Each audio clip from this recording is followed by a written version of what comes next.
Hello friends, आप सभी को नमस्कार। मैं हितेश कुमार एक बार फिर से आप सभी का ज्ञानकोश यूट्यूब चैनल में स्वागत करता हूं। आज है 12 सितंबर और 12 सितंबर से जितनी भी करंट अफेयर्स बनेगी वो हम आज की वीडियो में चर्चा करेंगे। इस वीडियो का पीडीएफ आपको ज्ञानकोश यूट्यूब चैनल का डिस्क्रिप्शन में मिल जाएगा, या ज्ञानकोश नाम से ही टेलीग्राम चैनल है और ज्ञानकोश नाम से ही फेसबुक पेज है, जहाँ पे मैं और भी नोट्स सेंड करता हूँ। दोनों के लिंक डिस्क्रिप्शन में है। आप लोग टेलीग्राम ग्रुप को भी ज्वाइन करिए और फेसबुक पेज को भी। तो चलिए शुरू करते हैं आज के कुछ महत्वपूर्ण करंट अफेयर्स। सबसे पहला प्रश्न, औपचारिक रूप से भारतीय वायुसेना में 5 राफेल एयरक्राफ्ट्स को शामिल किया गया। अब देखिएगा, 5 राफेल एयरक्राफ्ट जो है वो तो पहले ही भारत में आ चुके थे। ये तो 27 जुलाई 2020 को भारत में आ चुके थे, लेकिन अब उन्हें ऑफिशियली भारत की वायुसेना में शामिल कर लिया गया है। तो उन्हें कहां पर शामिल किया गया है, प्रश्न यहां से बनता है। तो जो 5 राफेल एयरक्राफ्ट्स है, इनको अंबाला स्थित एयरफोर्स स्टेशन के 17 स्क्वाड्रन गोल्डन एरोज में शामिल किया गया है। अंबाला कहाँ है? हरियाणा में है। तो यहाँ पर इन 5 एयरक्राफ्ट्स को शामिल किया गया है। अगर आप सभी को याद हो, हमने पहले बताया था आपको वीडियो में कि फ्रांस से 27 जुलाई 2020 को पहले 5 राफेल भारत पहुंचे थे। अब जो राफेल भारत पहुंचे थे, इन राफेल के बारे में कुछ बातें पढ़िएगा।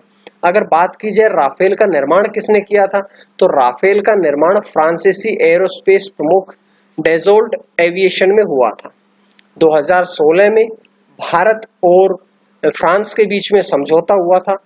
इस समझौते के अंतर्गत 36 राफेल जेट विमानों की खरीद भारत ने फ्रांस से करनी थी और इनकी डील हुई थी 59,000 करोड़ में। 59,000 करोड़ में ये डील फाइनल हुई थी। अब जो 36 विमान थे राफेल, इनमें से 5 की डिलीवरी तो हो चुकी है, लेकिन जो बाकी 31 राफेल विमान है, इनकी डिलीवरी 2021 तक हो जाएगी। अब ये 36 विमान है, इन 36 विमानों में से 30 तो फाइटर जेट विमान है और 6 है ट्रेनर जेट विमान। तो 36 में 30 + 6 का आंकड़ा रहेगा। इस बात को आप लोगों ने पढ़ना है। अब ये भारतीय वायुसेना में शामिल किए गए हैं, तो भारतीय वायुसेना से 1-2 प्रश्न पूछे जा सकते हैं। जैसे भारतीय वायुसेना की स्थापना कब हुई? 8 अक्टूबर 1932 को हुई। भारतीय वायुसेना का मुख्यालय कहाँ पे है? तो नई दिल्ली में है। वर्तमान में भारतीय वायुसेना अध्यक्ष कौन है? तो राकेश कुमार सिंह भदौरिया। ये सारी बातें भारतीय वायुसेना से पूछी जा सकती है। तो ये जानकारी हमने पूरी तरह से पढ़ी। उसके बाद बढ़ते हैं अगले प्रश्न की तरफ। वुशु वर्ल्ड चैंपियनशिप का खिताब जीता। देखिए, ये खिताब किसने जीता है, लेकिन अभी तो कोई चैंपियनशिप हो नहीं रही है। ये चैंपियनशिप पहले हो चुकी है।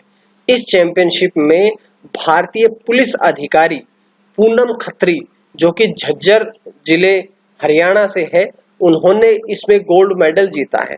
इससे पहले वे 75 किलोग्राम वर्ग में ईरानी प्रतिद्वंदी मरियम से हार गई थी। हारने के बाद उन्हें रजत पदक दिया गया था, लेकिन जो उनकी प्रतिद्वंदी थी मरियम, वो मरियम डोप टेस्ट में फेल हो गई, इसलिए उनका जो गोल्ड था वो कैंसिल कर दिया गया और रजत पदक के स्थान पर भारतीय पूनम खत्री का रजत पदक किस में बदल गया? गोल्ड में परिवर्तित हो गया। तो ये इंपॉर्टेंट प्रश्न था। मरियम डोप टेस्ट में फेल हुई, जिस कारण से पूनम खत्री का रजत पदक गोल्ड में परिवर्तित हो गया। अब ये फैसला किसने किया है? ये फैसला किया है अंतरराष्ट्रीय वुशु फेडरेशन ने। अब अंतरराष्ट्रीय वुशु फेडरेशन के बारे में अगर हम पढ़ें, तो इसकी स्थापना, इसके अध्यक्ष कौन है? सबसे पहले तो इसके अध्यक्ष है झोवेन गो। मुख्यालय कहाँ है? बीजिंग, चीन में। इसकी स्थापना कब हुई थी? 3 अक्टूबर 1990 में इसकी स्थापना हुई थी। तो ये सारी जानकारियां इस प्रश्न से हमने पढ़ ली हैं। उसके बाद बढ़ते हैं अगले प्रश्न की तरफ। Climate smart cities assessment framework, तो CSCAF 2.0 लॉन्च किया गया है। तो ये किसके द्वारा लॉन्च किया गया है? ये किया गया है आवास और शहरी कार्य राज्य मंत्री श्री हरदीप सिंह पुरी के द्वारा। हरदीप सिंह पुरी का मंत्रालय कौन सा है? आवास और शहरी कार्य राज्य मंत्री। तो ये उन्होंने इसे लॉन्च किया है। इनके साथ साथ ही उन्होंने सड़क के लोगों के लिए चुनौती, सड़क पर लोगों के लिए चुनौती कार्यक्रम को भी लॉन्च किया है। एक ही साथ में 2 कार्यक्रम एक तो फ्रेमवर्क और दूसरा कार्यक्रम उन्होंने लॉन्च किया है। अब देखिए ये CSCAF 2.0, इसके बारे में हम कुछ बातें पढ़ते हैं। इसकी फुल फॉर्म है climate smart cities assessment framework. इसका उद्देश्य होता है निवेश के साथ साथ अपने कार्यों की योजना बनाते और कार्यान्वित करते समय जलवायु परिवर्तन का मुकाबला करने की दिशा में शहरों के लिए एक सटीक रोड मैप तैयार करना। CSF की अगर बात करें तो इसकी पहल भारत में शहरी नियोजन और विकास के लिए एक जलवायु संवेदनशील दृष्टिकोण विकसित करना है। तो ये बात आप लोगों ने पढ़नी है। फ्रेमवर्क में 5 श्रेणियां हैं और 5 श्रेणियों में 28 संकेतक शामिल किए गए हैं। तो उसके बाद बढ़ते हैं हम अगले प्रश्न की तरफ। सैरोड पोर्ट लॉन्च किया गया है, तो ये किसके द्वारा लॉन्च किया गया है? ये लॉन्च किया है केंद्रीय मंत्री मनसुख मंडाविया ने। मनसुख मंडाविया जो है केंद्रीय मंत्री है, उन्होंने सैरोड पोर्ट नामक लॉन्च किया है। इसका उद्देश्य क्या है? तो इसका उद्देश्य है कि जो समुद्री क्षेत्र में विवाद के किफायती और समय पर समाधान करना ही इस सैरोड पोर्ट का मुख्य उद्देश्य है। अब देखिए सैरोड SAROD, तो इसकी फुल फॉर्म भी तो पढ़नी चाहिए। तो SAROD society for affordable redressal of disputes, तो ये इसकी फुल फॉर्म है जिसको लॉन्च किया है केंद्रीय मंत्री मनसुख मंडाविया ने। ये जानकारी यहां से मिली। उसके बाद अगला प्रश्न, central bank digital currency testing platform launch किया गया है। तो central bank digital currency testing platform किसने लॉन्च किया है? ये लॉन्च किया गया है मास्टर कार्ड के द्वारा। मास्टर कार्ड ने अभी ये नया प्लेटफॉर्म लॉन्च किया है। इसका उद्देश्य है राष्ट्रीय डिजिटल मुद्राओं का आकलन और अन्वेषण करना। राष्ट्रीय जो डिजिटल मुद्राएं हैं उनका आकलन करना और उनका अन्वेषण करना ही इसका मुख्य उद्देश्य है। अब इसे लॉन्च किसने किया है? Master card. तो मास्टर कार्ड ने अगर इसे लॉन्च किया है तो हम कुछ बातें मास्टर कार्ड के बारे में पढ़ लेते हैं। मास्टर कार्ड की स्थापना कब हुई थी? इसकी स्थापना हुई थी 1966 में, लेकिन 1966 में इसकी स्थापना इंटरबैंक कार्ड एसोसिएशन के रूप में हुई थी। उसके बाद 1979 में इसका नाम परिवर्तित करके मास्टर कार्ड रखा गया था। इसका मुख्यालय कहाँ पे है? तो इसका मुख्यालय है, मास्टर कार्ड का मुख्यालय है न्यूयॉर्क में। उसके बाद अगर हम बात करें इसके चेयरमैन कौन है, तो मास्टर कार्ड के वर्तमान चेयरमैन है मिस्टर रिचर्ड। मिस्टर रिचर्ड जो है वो इसके वर्तमान में जो है चेयरमैन है।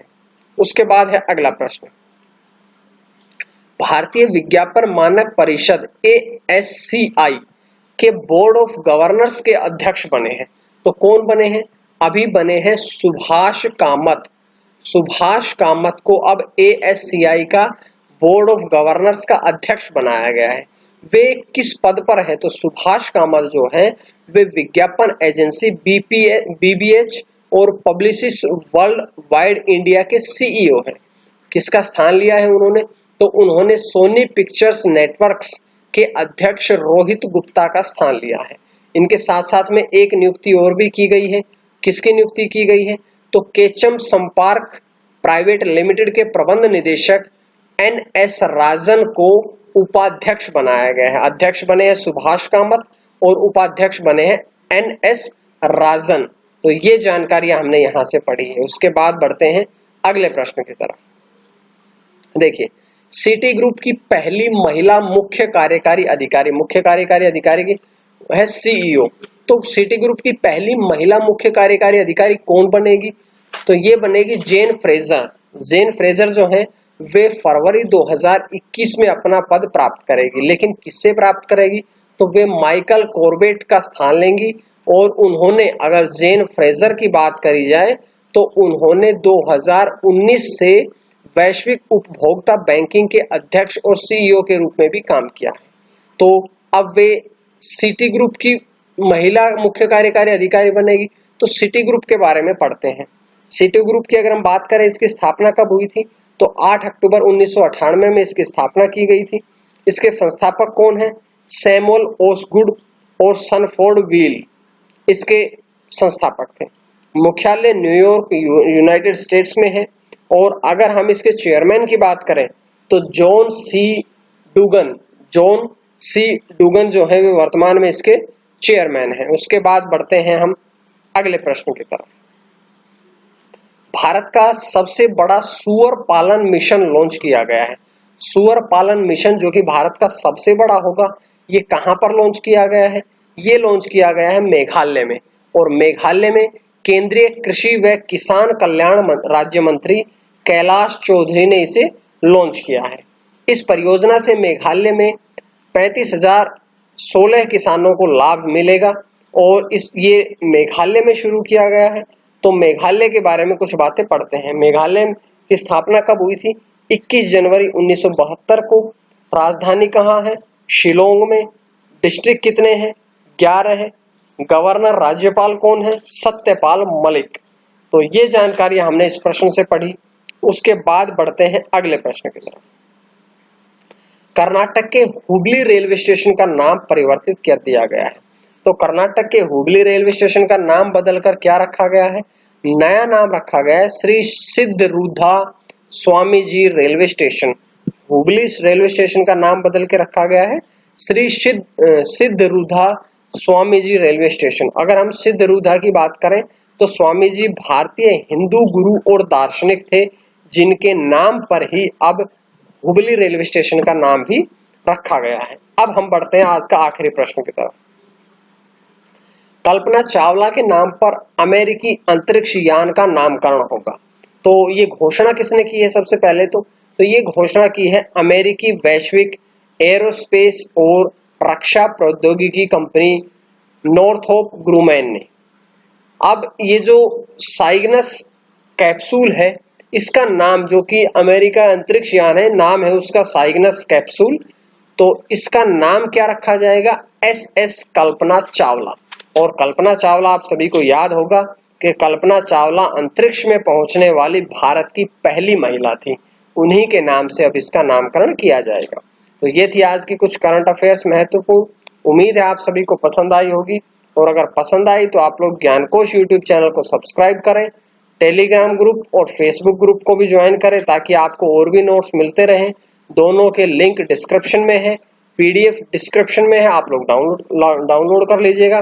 चैनल सब्सक्राइब जरूर करें ताकि आपको डेली नोटिफिकेशन मिलता रहे।